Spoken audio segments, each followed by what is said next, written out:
নমস্কার বন্ধুরা, আজ আমি আপনাদেরকে শেয়ার করব ঢেঁকি শাক রেসিপি। ঢেঁকি শাক রেসিপি করার জন্য এখানে কিছুটা ঢেঁকি শাক ধুয়ে রেখে দিয়েছি ভালো করে। এখন কেটে নেব ছোট ছোট করে।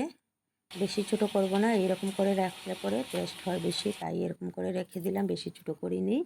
আর সাথে মিডিয়াম সাইজের একটা আলু কুচিয়ে দিয়েছি, 4-5টা কাঁচা লঙ্কাও দিয়ে দিয়েছি চারির মধ্যে। সরষের তেল দিয়ে দিলাম। সরষের তেল গরম হওয়ার পর দিলাম কালো জিরা, শুকনো লঙ্কা সম্বাসে, তারপর দিলাম কোচানো পেঁয়াজ রসুন। এগুলো একটু ভাজবো লাল করে। রসুনের পেঁয়াজের ভাজার সেন্ট বের হওয়ার পর এখন দিয়ে দিলাম শাকগুলো, দিয়ে সাথে নুন হলুদ দিয়ে দিলাম। আর দেবো ম্যাগি মশলা। ঢেঁকি শাকে আবার ম্যাগি মশলা দিলে আমার ছেলেরা পছন্দ করে, তাই এক প্যাকেট ম্যাগি মশলা দিয়ে দিলাম উপরে। এটাতে লাল চানা দিলে আরও একটু ভালো হতো। লাল চানা দিয়ে মাঝে মধ্যে বানাই আমি, কিন্তু লাল চানাটা আমি কালকে রাত্রে ভিজাতে ভুলে গিয়েছি, তাই আর দিতে পারি নাই।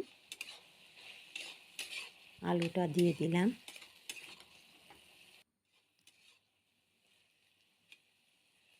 নুন হলুদ ম্যাগি মশলা দেওয়ার পর ভালো করে নাড়াচাড়া করে একটু সময় ঢেকে রেখে দিয়েছিলাম। ঢেঁকি শাকের জলেই আলু শাক দুটোটা বয়েল হয়ে গিয়েছে।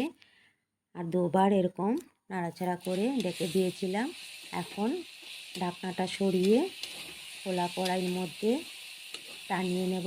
শাকটা যত বেশি টানানো যাবে ততই টেস্ট বের হয়ে আসবে। একটু কড়াইতে লেগে লেগে গেলে আর একটু ভালো হয়, তাই একটু লাগিয়েই ভালো করে ভেজে নিলাম। আর যে কোনো শাকই ভালো করে টানলে পরেই টেস্ট হয়। তারপর হয়ে গেল, নামিয়ে নিলাম। কেমন হলো বন্ধুরা বলবেন। বাই।